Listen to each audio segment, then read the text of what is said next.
안녕하세요. 저희는 누런두꺼비 팀입니다. 저는 처음으로 발표를 맡은 이민재라고 합니다. 저희가 소개하고자 하는 책은 바로 아비지트 베너지와 에스테르 디플러가 선정한 힘든 시대를 위한 좋은 경제학입니다. 책의 내용을 전반적으로 소개한 후에 수업과 어떤 연관성이 있는지 알아보겠습니다. 이 책은 현재의 세계를 묘사하는 것으로부터 시작합니다. 많은 분들도 느끼실 수 있지만 저희는 현재 갈등의 세계에 살고 있습니다. 갈등 해결책에 대한 답을 내줄 수 있는 것은 경제학자입니다. 그러나 경제학자에 대한 대중의 신뢰도는 25%입니다. 경제학으로 미래를 예측하는 일은 쉽지 않고 경제학자들이 대중을 이해시키려는 노력을 크게 하지 않기 때문입니다. 이 책은 좋은 경제학이란 무엇인가에 대해 탐구하고자 합니다. 경제학자들은 좋은 경제학을 위해서 소득이 아닌 인간의 존엄성에 초점을 맞추고 연구를 해야 합니다. 이 장에서는 이민자에 대한 문제를 다루고 있습니다. 이번 챕터에서 저희는 이민자들이 실제로 현지인에게 피해를 입히는지, 실제로 사람들은 더 높은 소득을 위해 이주를 하는지, 이주를 활성화하는 방법엔 무엇이 있을지에 대해 알아보겠습니다. 여러 국가에서 이민자 문제가 갈수록 증가하고 있습니다. 그러나 사실은 유입의 수치가 그렇게 크게 증가하지는 않았습니다. 실제보다 부풀려진 이유는 다른 집단의 사람을 거부하는 순혈주의와 정치적인 목적을 가진 정치인들이 과장이 만들어낸 결과입니다. 그들은 이민자의 유입이 현지인들의 삶의 질을 하락시킨다고 주장합니다. 여러분은 이민자가 들어오는 것이 현지 노동시장에 부정적 영향을 준다고 생각하십니까? 놀랍게도 경제학의 기본 원칙인 수요 공급 원칙이 실제 노동시장에서는 작동하지 않는 것으로 보입니다. 이 원칙에 따르면 노동 공급이 증가하면 각 노동자의 후생이 감소해야 합니다. 하지만 실제로는 이민자들이 현지인들이 꺼리는 업무, 합의 업무 등을 하면서 경쟁이 아닌 상호 보완 관계가 됩니다. 우려와는 달리 이민자들이 향한 도시가 성장하는 경우도 있었습니다. 그렇다면 사람들은 더 높은 소득을 위해 이주를 하는 것에 열려 있을까요? 네팔의 사례를 통해 이를 알아볼 수 있습니다. 네팔의 생산 가능 인구 연령대 남성 중 5분의 1 이상이 한 번은 해외로 나간 적이 있다고 밝혀졌습니다. 네팔 당국자들은 자국민이 해외로 나가는 것에 대한 위험과 불확실성을 잘 모른다고 여겼고 이에 대한 실험을 진행했습니다. 실험 결과 실제로 상당수의 인원이 소득을 실제보다 낙관적으로 생각하는 것이 밝혀졌습니다. 그 수치는 25% 정도인데 사망률에 대해서는 10배나 더 높게 생각하고 있었습니다. 당국의 우려와는 달리 이주 희망자들의 오해는 오히려 이주를 저해하고 있던 것입니다. 많은 사람들이 미국인들은 이주에 개방적일 것이라고 생각합니다. 그러나 현재 미국에서조차 다른 도시로 이동하는 이주마저 줄고 있습니다. 이에 대한 원인으로 지목되는 것이 바로 빈부격차입니다. 지역 간의 빈부격차는 인프라나 젊은 사람들이 좋아하는 유흥단지의 차이를 만듭니다. 산업의 클러스터나 좋은 대학의 존재로 인해 빈부격차는 더 심해지게 됩니다. 저숙련 노동자들은 고숙련 노동자들에 비해 직세가 소득에서 차지하는 비중이 높습니다. 물론 고숙련 노동자들이 많은 부촌에 저숙련 노동자들의 수요가 높은 것은 어떻게 보면 당연한 일입니다. 하지만 저숙련 노동인 만큼 일자리의 지속성에 대한 보장이 잘 되지 않고 육아의 문제 역시 무시할 수 없습니다. 개발도상국에서는 강제적인 이주 정책도 시행하곤 합니다. 하지만 이는 그렇게 효과적인 방식은 아닙니다. 그들은 주로 특정 몇 지역을 기반으로 성장을 도모하는데 이는 지역 간의 빈부격차를 심화시킬 수 있습니다. 그렇다면 이주를 활성화시키기 위해선 무엇을 해야 할까요? 이주를 위해 해야 할 것은 강제적인 방법이 아닌 이주 과정을 간소화, 효율화하고 이주에 대한 정보를 효과적으로 전달하는 것입니다. 미래에 대한 불확실성은 이주를 방해하는 큰 요소인데 이를 보장해주는 보험은 좋은 방안이 될 수 있습니다. 가장 중요한 것은 이주민들이 현지 공동체에 더 쉽게 통할될 수 있도록 만드는 것입니다. 주거비 보조, 양육 서비스 등을 예시로 들 수 있습니다. 그러나 명심해야 할 것은 인간은 비이동성을 기본적으로 가진다는 것입니다. 이동성은 지역이나 국가 간의 삶의 수준을 평등하게 하고 지역 경제의 요동을 완충해 줄 수 있는 핵심적인 요소입니다. 그러나 현지인들은 동화를 두려워합니다. 자신들의 문화가 침범당하는 것을 꺼리고 인프라를 누릴 경쟁 상대가 많아지는 것을 걱정하는 것입니다. 또한 이주자들 역시 정보가 없는 지역으로 소득을 위해 이동하는 것을 굉장히 꺼립니다. 고향은 인간에게 친밀감, 유대감, 정서적 안정감 등을 주고 이러한 것들이 이주를 막는 것입니다. 그렇기 때문에 이주 정책의 성공은 보수적으로 생각해야 합니다. 다음으로 3장에서는 무역에 대해서 알아볼 것입니다. 2장에서는 무역의 가치, 무역으로 인한 피해, 그리고 그에 따른 구원책을 알아보겠습니다. 경제학자는 거의 대부분 무역에 대해 긍정적인 입장을 갖습니다. 그들이 말하는 무역의 장점으로는 GDP의 성장으로 인한 재분배 효과, 소비 선택의 폭 증가 등이 있습니다. 그러나 요즘 대중의 인식은 그들과는 다릅니다. 실제로 트럼프 대통령이 철강과 알루미늄에 대한 관세를 매긴 것에 대해 동의는 33%, 반대는 37%였습니다. 대중들은 무역에 대해 무조건 긍정적으로 생각하지 않는다는 것입니다.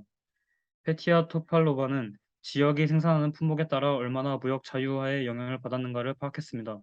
그 결과 무역 자유화의 영향을 강하게 받을수록 빈곤의 감소가 느리게 일어났습니다. 이는 기성 경제학자들의 반발하셨습니다. 전통적인 무역의 이득은 자원이 더 효율적으로 재분배된다는 것에서 나오기 때문입니다. 반발에도 불구하고 많은 연구가 무역으로 인한 재배분이 효율적으로 이뤄진다는 가설에 대한 실증 근거를 거의 발견하지 못했습니다. 이러한 이유로 경제의 경직성을 둘 수 있습니다. 이는 비이동성과 맥락이 비슷합니다. 노동자들이나 기업들도 자신의 분야가 비교율을 잃더라도 쉽게 벗어나지 못합니다. 그렇기 때문에 노동과 자본은 쉽게 이동하지 않는 것입니다. 여러분은 중국 쇼크 지수라는 단어를 들어보신 적 있으십니까? 중국 쇼크 지수는 각 지역이 중국의 수출 경쟁력에 대해 얼마나 취약한지 나타내는 지수입니다.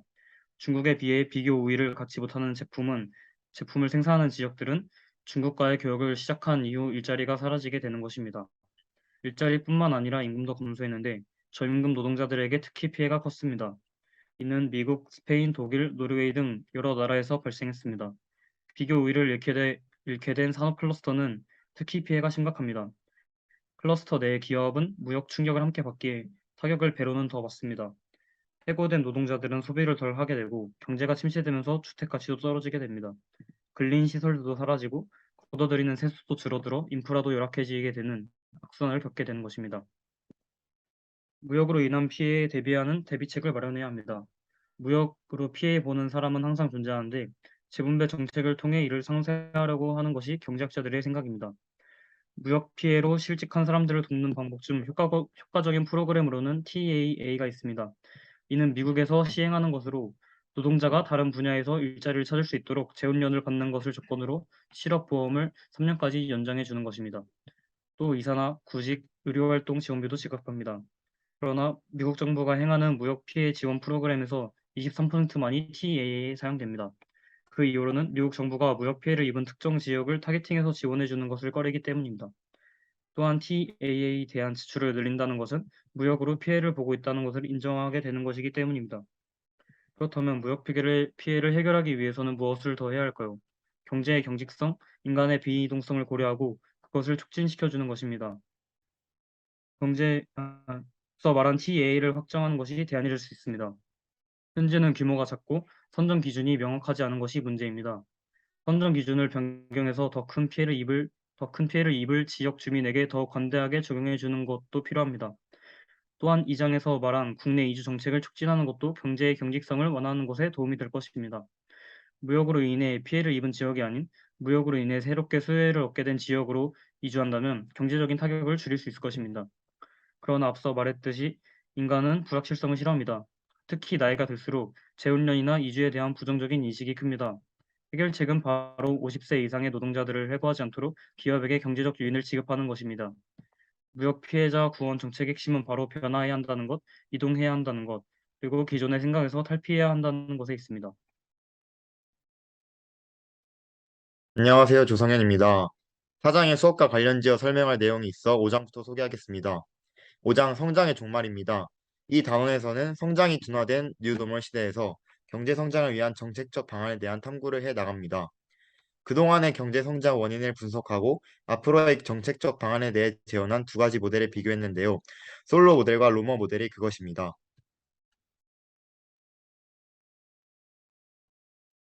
먼저 솔로 모델은 국가의 경제 성장 과정을 4단계로 설명합니다. 경제에 지대한 영향을 미치는 사건이 일어나는 변혁 단계, 큰 성장이 일어나는 고성장 단계, 균형 단계, 성장 둔화 단계가 그것입니다. 또 노동과 자본을 바탕으로 GDP를 설명합니다. 노동이 자본보다 풍부한 상태일 때 경제 성장 속도가 빠르고 이에 따라 소득이 증가하여 저축이 발생하고 자본이 축적됩니다. 자본의 축적은 각 자본의 생산성 감소로 이어지고 결국 성장 속도도 더뎌진다고 주장합니다. 이를 바탕으로 수렴 가설을 내세우는데요. 수렴 가설이란 노동이 풍부하고 자본이 부족한 나라, 즉 개발도상국들은 균형 성장 경로에 도달하지 않았으므로 불균등을 개선하여 더 성장할 여지가 있다는 가설입니다. 또한 균형 단계에 도달한 선진국 간에는 1인당 GDP 성장률이 그리 차이가 나지 않는다고 주장합니다. 1인당 GDP 성장률은 총 요소 생산성과 관련 있습니다. 경제 성장을 견인한 것은 노동 생산성의 증가였고, 노동 생산성의 증가를 가져온 요인은 교육, 장비 발전, 총 요소 생산성 세 가지입니다. 즉, 총 요소 생산성은 노동 생산성 증대 원인 중 교육, 장비 발전은 제외한 모든 것이라 할 수 있는데, 그 예로 생산 방법상의 혁신, 제도상의 혁신 등이 있습니다. 이때 솔로원은 총 요소 생산성이 정책 문화와는 관련 없이 우리가 파악하기 어려운 신비로운 요인에 의해 증가한다고 주장합니다. 솔로 모델에는 몇 가지 문제점이 존재했습니다. 먼저 GDP와 성장 사이에는 상관관계가 없다는 것입니다. 즉, 가난한 나라라고 해서 성장 속도가 더 빠르지 않다는 것입니다. 또 솔로원은 총 요소 생산성이 그저 운에 의해 증가한다고 주장하며 장기 성장에 미칠 수 있는 방법에 별달리 유용한 얘기를 해주지 못하고 있었습니다. 이에 제시된 것이 로머 모델입니다. 로머는 총 요소 생산성의 증대를 아이디어의 빠른 생산과 유통으로 설명합니다. 즉, 숙련된 기술과 역량이 서로 발달해 나가며 고도로 숙련된 전문 인력이 한데 모여 전체적으로 커다란 변화를 만들어낸다는 것입니다. 로머는 이를 스필오버라고 불렀습니다. 실리콘밸리를 예로 들자면 회사, 카페 등 언제 어디서나 듣고 싶지 않아도 주변에서 새로운 아이디어들이 끊임없이 들려오고 이는 혁신의 씨앗이 될 수 있다는 것입니다. 이를 바탕으로 로머는 특정 지역에 투자를 한다면 도시 전체적으로 상당한 이득이 발생할 것임을 역설했습니다. 단원의 말미에서는 경제적 발전을 이룩한 국가들의 정책적 방법을 개괄적으로 소개하며 다양한 정책이 경제적 발전을 야기했는지 아니면 이런 정책을 시행했음에도 불구하고 발전이 이루어졌는지를 논하고 있습니다. 결론적으로 이는 전문가들도 답할 수 없다고 하며 끝내 경제 성장의 척도로서의 GDP 사용을 회의적으로 역설합니다. 그러면서 GDP는 목적이 아닌 수단이 되어야 하며 궁극적으로는 사람들의 후생, 즉 삶의 질을 높이는 것에 초점을 맞추는 것이 국가의 성장률을 높일 수 있는 방안을 찾는 것보다 훨씬 많은 사람들의 삶의 근본적 변화를 가져다 줄 가능성이 클 것임을 역설합니다. 다음은 사장입니다. 이 단원에서는 선호와 차별에 대한 내용을 다루는데요. 먼저 선호에 대해 선호는 자아를 규정하는 본질의 일부이며 사회적 압력에 의한 반응이 아닌 각자의 숙고에 의한 판단임을 주장합니다. 따라서 개인의 선호는 일관성과 안정성을 지니며 외부 요인에 의한 판단으로 보일지라도 그것은 결국 다른 사람이 나보다 유용한 정보를 가지고 있으리라는 전제 아래 각 개인이 합리적으로 내린 선택의 결과임을 주장합니다. 책에서는 이를 표준적 선호 체계라 정의합니다. 표준적 선호 체계에 따라 사람들은 집합의 규칙을 고수합니다. 규칙을 지키지 않으면 집합으로부터 도태되고 내가 원하는 것을 집단으로부터 얻을 수 없다는 판단 때문입니다. 이에 따라 집단 구성원들이 대부분의 사안에 대해 공통된 견해를 갖게 되고 집단 간의 양극화를 초래합니다. 온건한 선호 현상도 양극화의 원인입니다.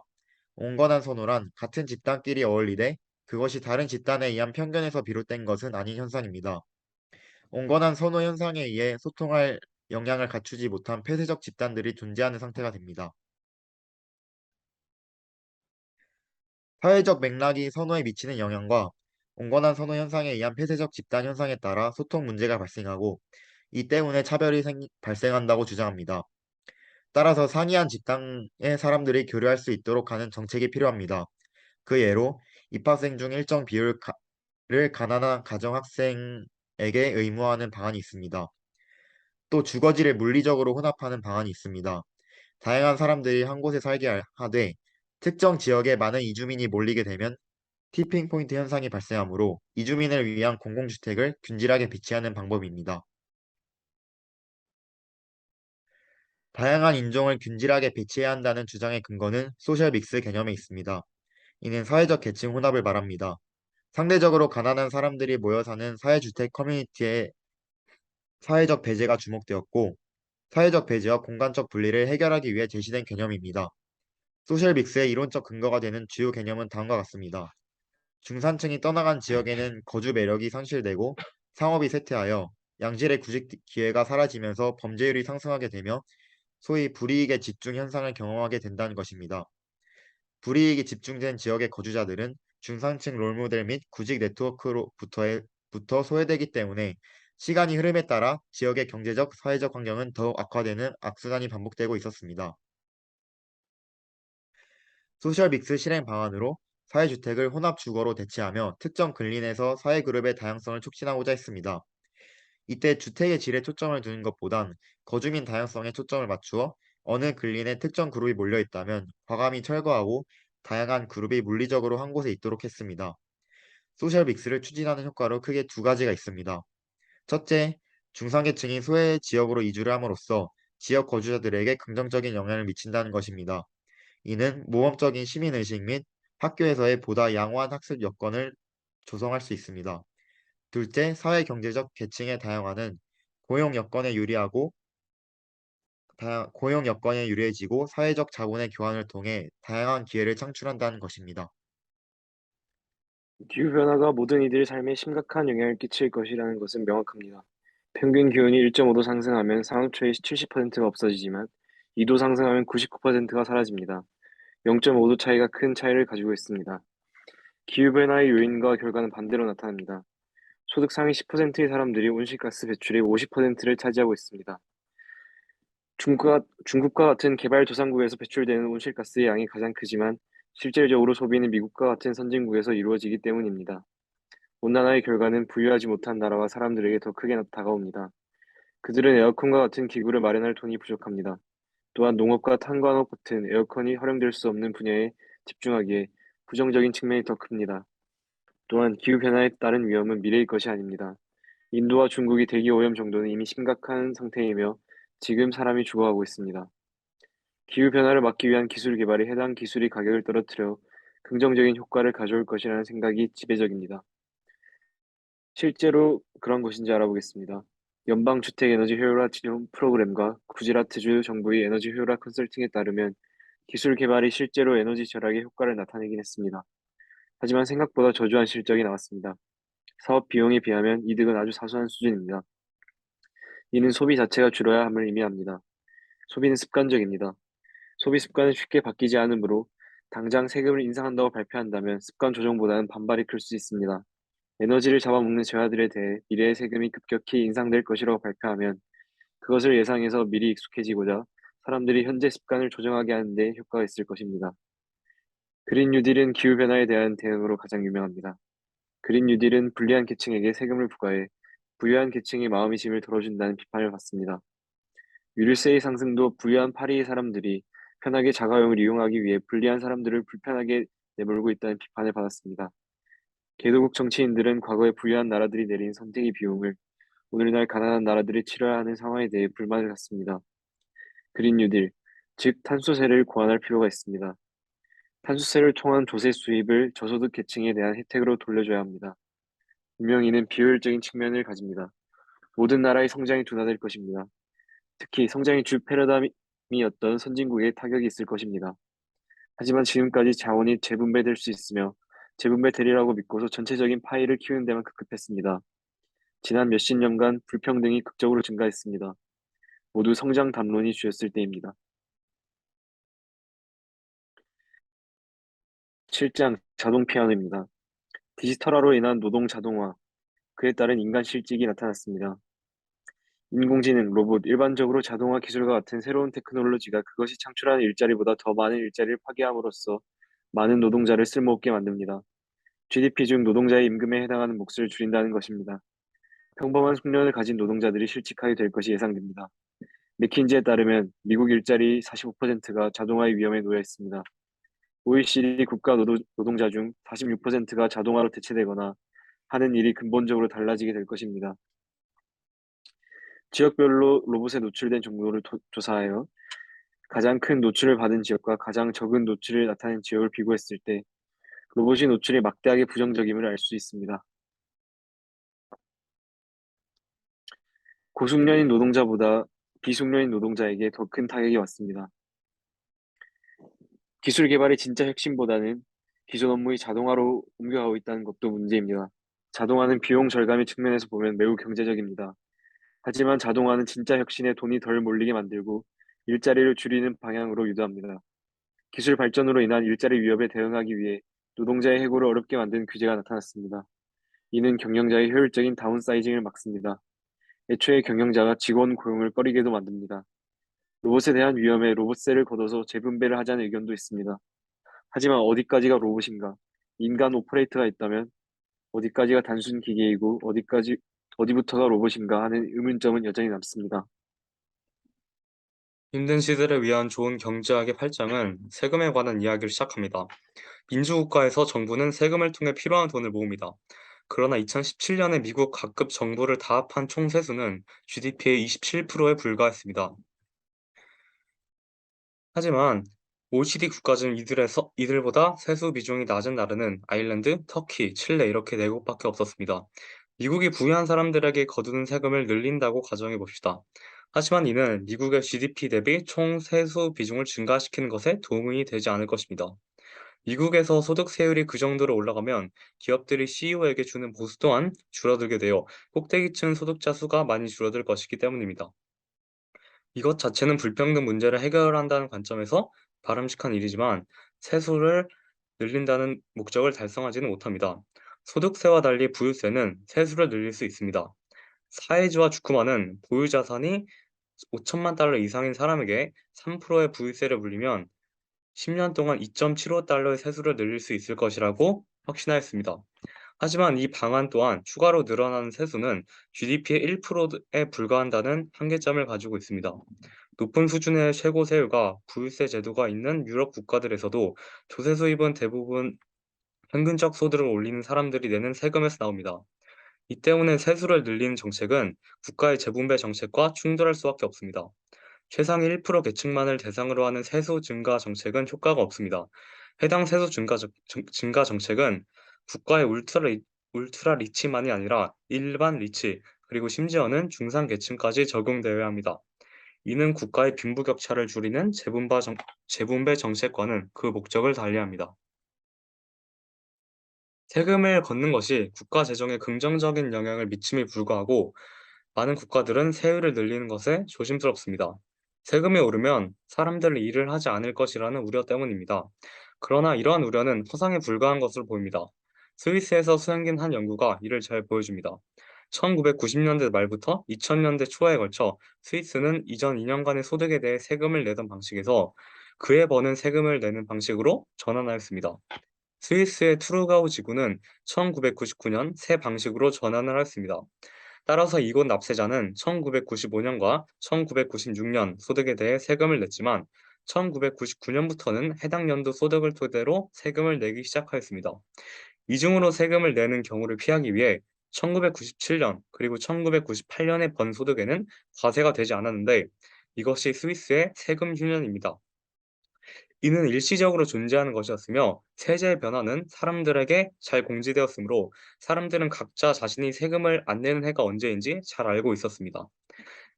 이것은 세금 인하가 노동 의욕에 어떠한 영향을 미치는지 알아볼 수 있는 완벽한 기회였습니다. 당시 경제학자들은 세금 휴년 이전해, 세금 휴년 당해, 세금 휴년 이듬해 노동 공급량을 비교해 보았고 놀랍게도 공급량이 전혀 달라지지 않았다는 결과를 얻을 수 있었습니다. 즉, 세금을 내느냐 안 내느냐는 사람들이 일을 할지 말지를 결정하는데 아무 영향을 미치지 않았습니다. 스위스의 세금 휴년 연구 결과는 사실 일반적으로 관찰되는 결과입니다. 여러 실증 연구에 따르면 세금은 사람들의 노동 의욕을 저하지 않는 것으로 보입니다. 실제로 해당 책의 저자인 에스테르가 실시한 연구에 따르면 세금이 올라가면 일을 그만두거나 적게 할 것인가에 대한 질문에 72%는 일을 그만두지 않을 것이라고 응답했으며 60%는 전과 동일한 노동을 할 것이라고 대답하였습니다. 더 많은 공공 서비스를 누리기 위해 세금을 올리자는 개념에 사람들이 거부감을 보이는 또 다른 이유는 정부 자체 개입에 매우 회의적이라는 사실에서 찾을 수 있습니다. 미국 정부는 레이건 정부 이래로 현재 위기에서 정부는 해결책이 아니라 오히려 정부 자체가 문제다라는 이야기를 줄기차게 들어왔습니다. 2015년에 미국에서 실시한 설문조사 결과 정부를 항상 신뢰할 수 있다고 답한 사람은 23%에 불과했고 59%는 정부에 대해 부정적인 견해를 가지고 있었습니다. 정부의 행동에 대한 뿌리 깊은 의구심이야말로 정작 도움이 절실한 사람들에게 도움이 받지 못하게 가로막는 최대의 제약 요인일 것입니다. 에스테르는 이를 잘 보여준 사례로 인도 펀자브 주인 재무장관인 바달의 사례를 제시합니다. 인도 펀자브주의 농민들이 전기와 물을 무료로 쓸 수 있었습니다. 이는 곧 공유제 비극으로 이어졌고 지표수는 급속도로 고갈되어 갔습니다. 바달은 이를 해결하기 위해 전기에 사용하는 만큼 비용을 물려서 농민들이 물을 필요 이상으로 퍼올리지 않게 하되 모든 사람에게 고정된 액수의 보조금을 지급해서 전기 요금으로 나가는 지출을 메워주는 정책을 제안하였습니다. 이는 경제적으로는 완벽한 정책으로 평가받았지만 정치적으로 큰 비판을 받았습니다. 해당 정책은 도입 후 10달 뒤 철회되었고 바달은 재무장관직에서 물러나야 했습니다. 농민들은 정부로부터 보조금을 받게 되리라는 것을 믿지 않았고 농민협회가 이를 맹렬히 비판하였기 때문입니다. 이처럼 에스테르는 정부가 정책을 집행하는 것에 어려움을 겪는 이유는 시민들의 정부에 대한 불신 때문이라고 주장합니다.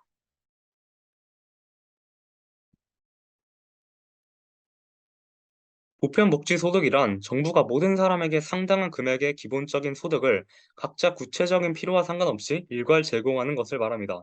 현재 소득 이전 프로그램이 가진 단점들을 생각한다면 보편, 보- 보편 기본소득에 대한 저항은 어디에서 오는 것인지 이해하기 어려울 수도 있습니다. 가장 간단한 한 가지 이유는 돈입니다. 보편복지 프로그램은 수혜 대상에서 아무도 배제하지 않기 때문에 돈이 정말 많이 듭니다. 매달 모든 미국인에게 1,000달러를 주려면 연간 3.9만 달러가 필요합니다. 이 금액은 현재 미국에 존재하는 모든 복지 프로그램을 다 합친 것보다 1.3조 달러나 많은 금액이며 총 경제 금액의 20%에 해당하는 많은 금액입니다. 따라서 많은 경제학자들은 소위 소득 기준 하위 50%에 해당하는 사람들에게만 복지소득을 지급하자는 주장을 합니다. 하지만 이렇게 된다면 복지의 의미가 없어진다는 의미가 있습니다. 이에 대한 대안으로 에스테르는 인도의 사례를 언급합니다. 인도 경제 서베이에 따르면 인도 국민 75%에게 연간 7,620루피를 제공하는 경우 인도 절대 빈곤층 모두를 빈곤선 위로 끌어올릴 수 있다고 합니다. 이에 드는 총 비용은 인도 GDP의 4.9%에 해당합니다. 필자는 2014년에서 15년 인도의 석유, 식품 보조에 지출한 돈이 GDP의 2.07%, 복지 프로그램에 지출한 돈은 GDP의 1.38%인 것을 감안한다면 기존 프로그램을 모두 없애고 그 재원을 활용한다면 전체 국민 중 75%를 대상으로 하는 기본소득 정책이 시행 가능하다는 개인적으로 다소 비현실적으로 생각되는 주장을 펼칩니다. 또한 비수혜 대상인 25%를 걸러내는 방식은 매주 한 번 생체 인식 ATM 기기를 활용하여 돈을 받는 방식을 채택한다면 부유층인 25%는 귀찮아서 스스로 복지 혜택을 포기할 것이라는 이야기를 합니다.